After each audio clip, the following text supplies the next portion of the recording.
اب یہ جو فینامینن چل رہا ہے اس نے اس پورے خطے کو خراب کیا ہوا ہے، اور یہ جو پختونخوا کی اب بات کر رہے ہیں، اب اس میں یہ جو طالبان واپس آ رہے ہیں، آپ یہ دیکھ لیں کہ کل طالبان کی تعداد کتنی ہوگی، اور ان کی واپسی کا ہرگز مطلب یہ نہیں کہ وہاں سوات یا ارد گرد کے علاقے کے لوگ جو ہیں وہ ان کے ساتھ ہو گئے، یا ان کی ہمدردیاں جو ہیں وہ پولیٹیکل پارٹیز سے یا دوسرے گروپوں سے جو ہے بدل کے تو طالبان کے ساتھ ہو گئے، ایسا کوئی کیس نہیں ہے جی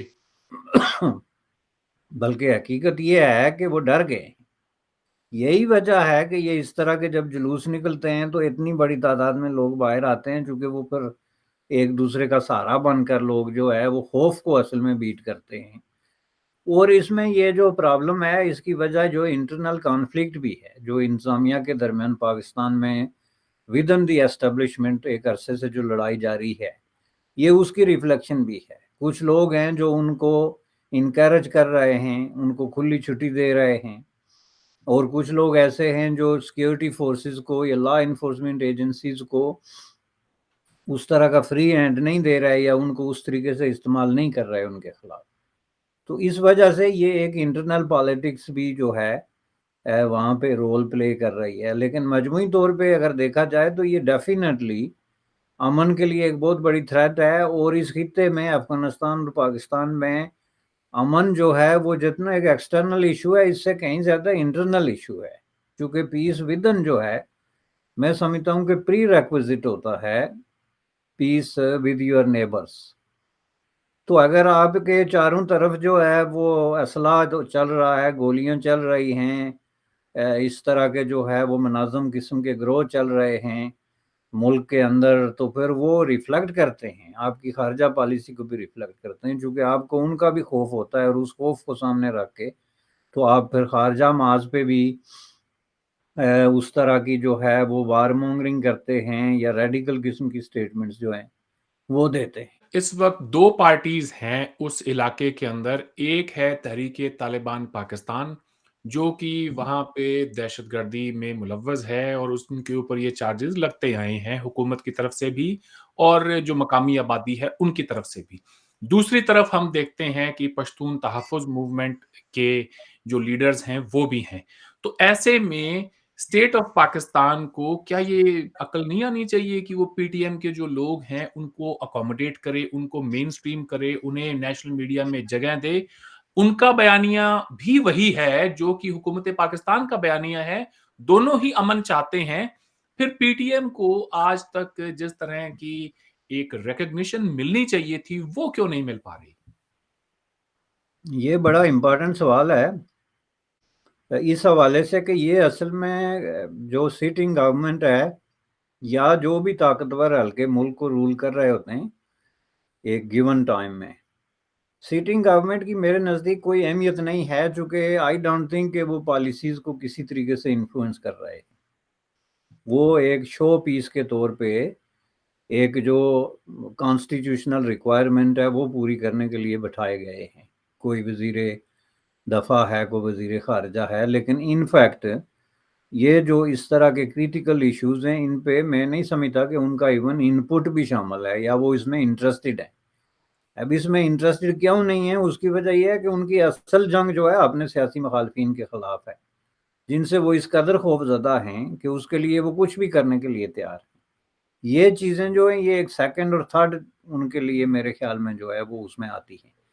لیکن اس جو بھی وہاں کے ڈیسیجن میکر ہیں یا آپ ان کو پالیسی میکرز کہہ سکتے ہیں، ان کی یہ بڑی امپارٹنٹ قسم کی پالیسی ہے کہ پی ٹی ایم ٹائپ قوتوں کو نو میٹر کے وٹ دے سے، اور ان کا جو سٹیٹمنٹ ہے امن کے سوال پہ ان کے ساتھ کتنی ملتی ہے یہ امپارٹنٹ نہیں ہے، لیکن ان کو کسی بھی طریقے سے جو ہے وہ پبلک کے اندر ایز اے پولیٹیکل فورس کے یا ایز اے کوئی بھی ایک ایکٹیوسٹ قوت کے ان نہ ہونے دیا جائے۔ اس کی وجہ یہ ہے کہ بات یہ نہیں کہ وہ بات کیا کر رہے ہیں، پی ٹی ایم نے کبھی بھی کوئی غلط بات اس طرح کی نہیں کی۔ پہلی بات یہ ہے کہ وہ نان وائلنس کی بات کر رہے ہیں، جو کہ ہر دور میں ہر اسٹیٹ کی ایک بنیادی ضرورت ہوتی ہے، وہ اسٹیٹ کتنی بروٹل کیوں نہ ہو، لیکن وہ جتنا زیادہ سوسائٹی میں عدم تشدد ہوگا، امن و امان ہوگا، اتنا زیادہ ان کو اپنا معاملات چلانے کا جو ہے وہ موقع ملے گا. اس لیے یہ تو ہمیشہ ایک پرماننٹ ضرورت ہوتی ہے، سوائے ان سٹیٹس کے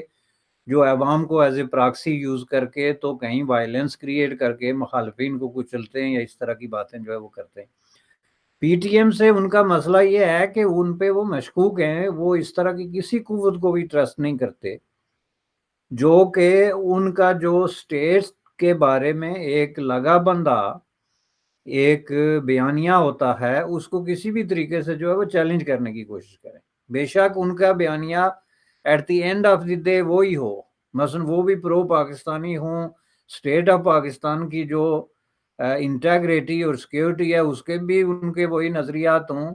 لیکن ان کا بیانیہ وہ اگر نہیں ہے تو اس کا مطلب ہے وہ محب وطن نہیں ہے. یہ پاکستان کا ایک بہت ہی کریٹیکل قسم کا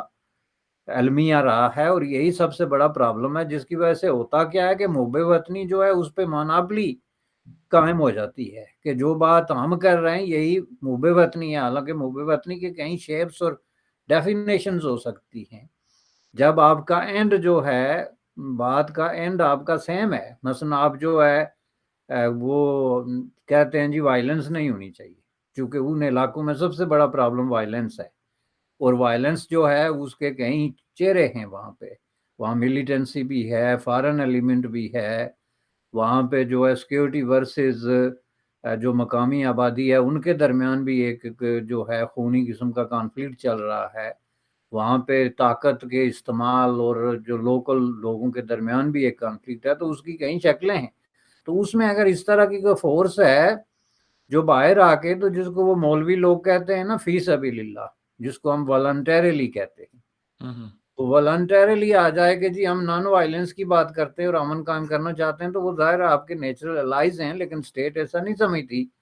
چونکہ اس کے لیے سب سے پہلے ان کے ہاتھ پہ بیعت کرنا ضروری ہے.